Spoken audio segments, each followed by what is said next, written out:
can't tell, behind me you have the first installment of this Wrestlemania series. Well, I'm gonna look at this year. I think 4 WrestleManias. I had lost count, but there was supposed to be something else, but it's alright. Anyways, yeah, this was a very good show. It happens WrestleMania 6 in Toronto Skydome, and this was a good show. Like, I mean, I understand my brother wanted to go when he was younger. I actually did a review in 2017. It was actually the WrestleMania reviews that I did, so we'll see if this holds up. But I mean, yeah, we started off with the dark match, Paul Roma versus the Brooklyn Brawler. I didn't see this match, so I can't find it, but you know, I'm pretty sure it was a good match. Paul Roma obviously ended up going over. I mean, the Brooklyn Brawler was more or less like Barry Horowitz, although I think Barry Horowitz as a jobber did win a match or two, but I can't remember, to be honest. I think that Steve Lombardi is a little underrated, I should say, as a wrestler, but he has other personas. You know, Kim Chi managed Kamala, so there's that. But Doink the Clown, I believe he was a Doink, but he's an agent now, still an agent for WWE.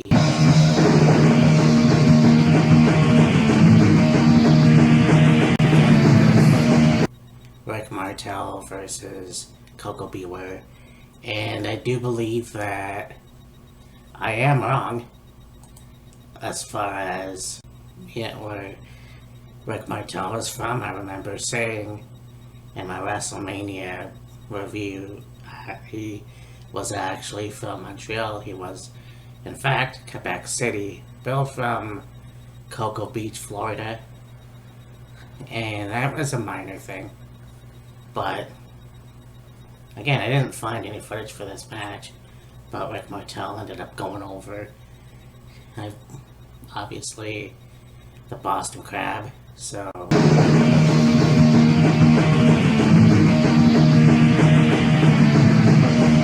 have the Tag Team Championships, Demolition versus the Colossal Connection, Andre the Giant and Haku with Bobby Heenan, and the Heenan family. You have Haku, Andre, McRude, and the Brainbusters came in. So yeah, this was a pretty good match. It was pretty clunky. You have Haku accidentally hit Andre, or vice versa, I can't remember. But it gave Demolition the win and becoming the new WWF Tag Team Champions. After the match, you have Bobby in Andre's face, eventually slapping him, which Andre retaliated, obviously. And he gets into the little ring podium thing to leave the aisleway, and Haku tries to join, but Andre gets him off. And yeah, it was a face turn for Andre the Giant, so this was one of his last appearances in WWF, which, was crazy.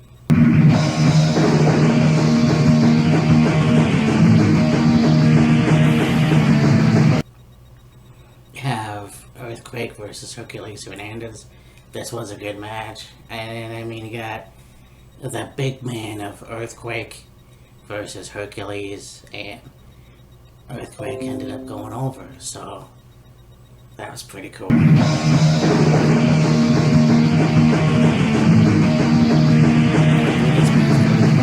Versus Mr. Perfect, and trying to find footage for some of these matches is difficult, but yeah, Brutus went over, and again, Mr. Perfect, one of those guys that I had mentioned time and time again, Even Brutus, they should have been WWF champion. Especially Mr. Perfect. I mean, here's a guy that had Mighty Powerful in his corner as the genius, and then you have Coach, and then, he was on his own. He managed Ric Flair when Rick came into the WWF, and after a while. So, he turning face in this later part in WWF. I wish he would have maybe got the WWF title, but at least he's one of the longest Intercontinental champions. So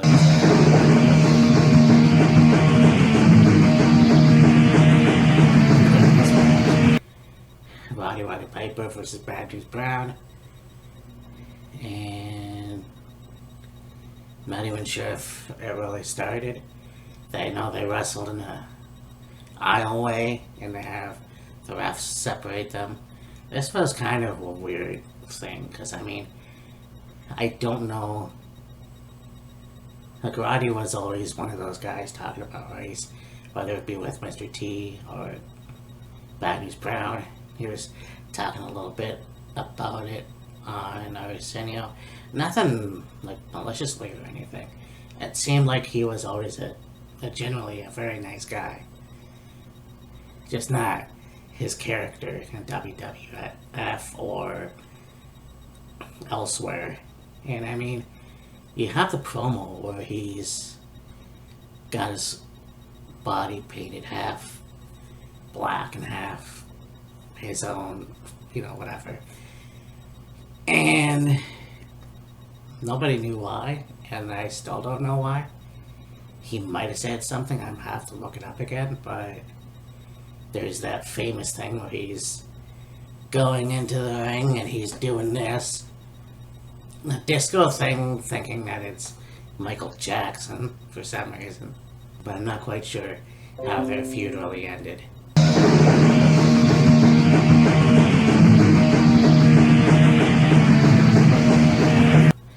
The Hart Foundation, who defeated the Bolsheviks, Nikolai Volkov, and Boris Zukov. And this was cool because you have the interview segment with the Bolsheviks and Steve Allen, the comedian of the 50s, and he's doing a little bit with them. And then, this was cool. And obviously, the Hart Foundation won with the heart attack. And so, a very good match. Still a fan of Bret Hart. I wasn't necessarily watching wrestling when they were the Hart Foundation. It was only years later when I was watching, like, VHS tapes and stuff. And so, Nikolai Volkov came in around 93, and I think stayed till like 95, somewhere.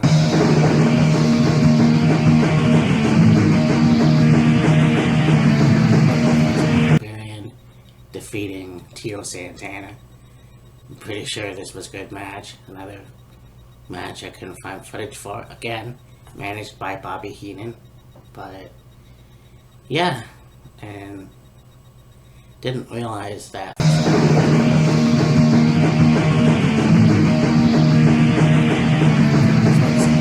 Dream match. It's the American Dream Death to Oath, baby. And Sapphire, if you will. And they came out and they have Dusty getting on the mic, and he basically calls out Miss Elizabeth to be in their corner. Got Randy Savage and Queen Sherry as their opponents, and this was pretty cool. Those days, I don't know how many mixed take matches they had, but it was pretty solid. So unfortunately, all 5 of these people are no longer with us. That's very sad. But Dusty, Rhodes, and Sapphire won. They had the polka dots and everything, and you have all 3, Dusty, Sapphire, and Miss Elizabeth dancing.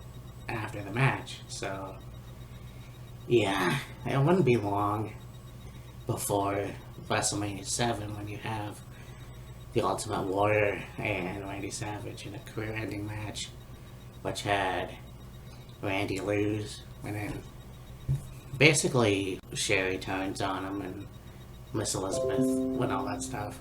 You know, you kind of watch that. It was, hell, I was probably 13, 14 when I saw that, and it made me tear up.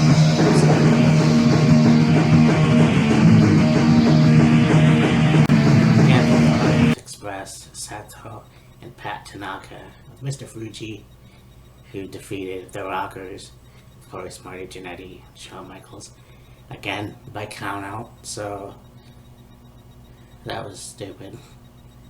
It really was. I mean, when you think about it, this show was basically almost double count outs, or, well, yeah, basically some of them are almost count outs, which is really dumb.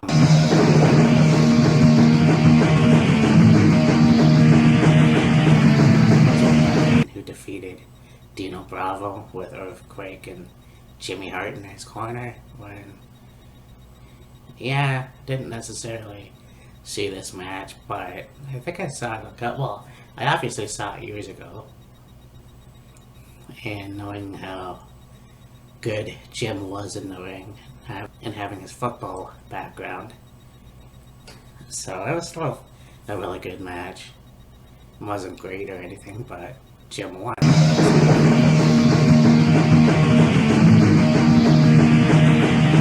And championship, you got Ted DiBiase, who defeated Jake Roberts, again by count out.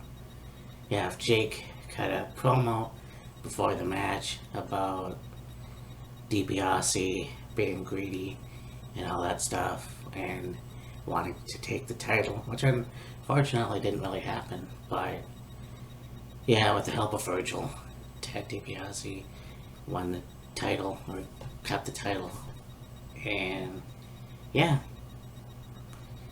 everyone's got a price for the $1 Million Man.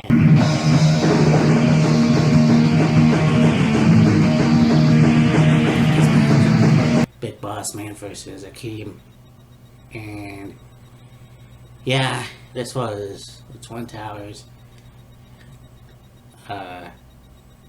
Outdated name. We're a team, and Big Boss Man just had recently turned face. So yeah, this was good. You have Slick in Akeem's corner, and basically Boss Man won. So, I mean, that was good that they did push him at least to that level. And unfortunately, somebody who never won a title in WWF, I wish they could have did something with that, but I mean, they could have been tag team champions, but that didn't even happen.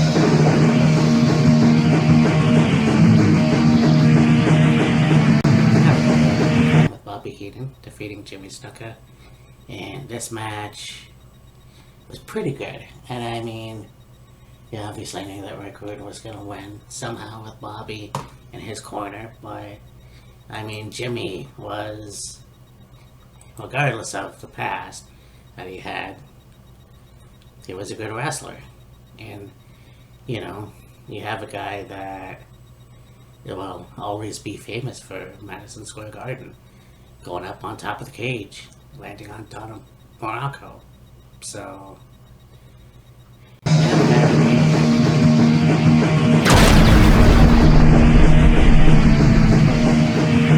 for the WWF and Intercontinental title. Now, I mean, yeah, I know I give Hogan flack. I always do.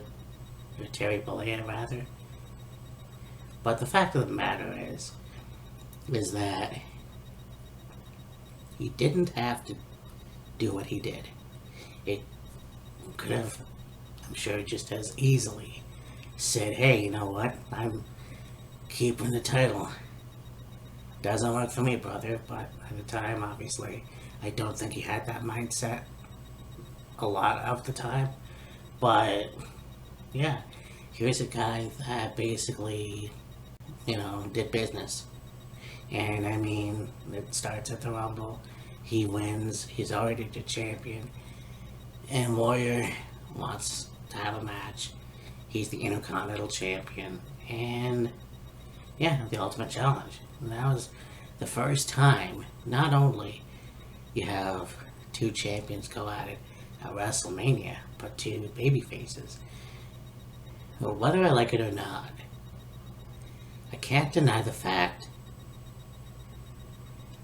that as much as I was never, and still am not, a fan of Hulk Hogan, how much over he was as the champion, as a wrestler, as a guy that say your prayers, take your vitamins, wipe your ass. I mean, this guy was always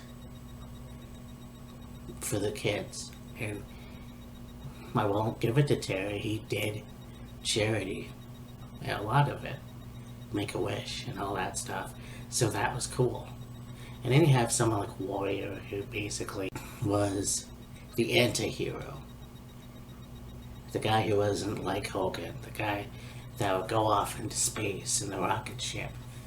In fact, there is that famous promo he cut for WrestleMania, talking about the rocket ship and the fuel and all that. Nobody understood what the fuck he was saying, but it's one of those things where these two guys were faces. You didn't know what was going to happen. And yeah, you had no idea. They pulled out all the stops. And I know there's a lot of Hulkamaniacs out there that were disappointed or even hurt at the fact that Ultimate Warrior had won. They did test of strength, they did this, they did that. But at the end of the day, Ultimate Warrior did the ground press, the running thing, and won the match. It's just a shame that he was such a massive twat that his title reign didn't last for very long, and it sucks. He had to relinquish the Intercontinental Championship afterwards, and that's where Perfect got it, which led to Hitman, so on and so forth. So, yeah, it sucks.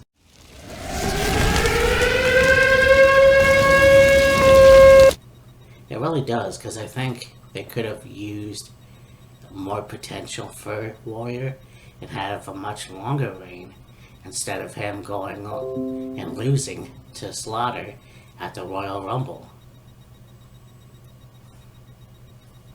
That's just, the guy was very unprofessional.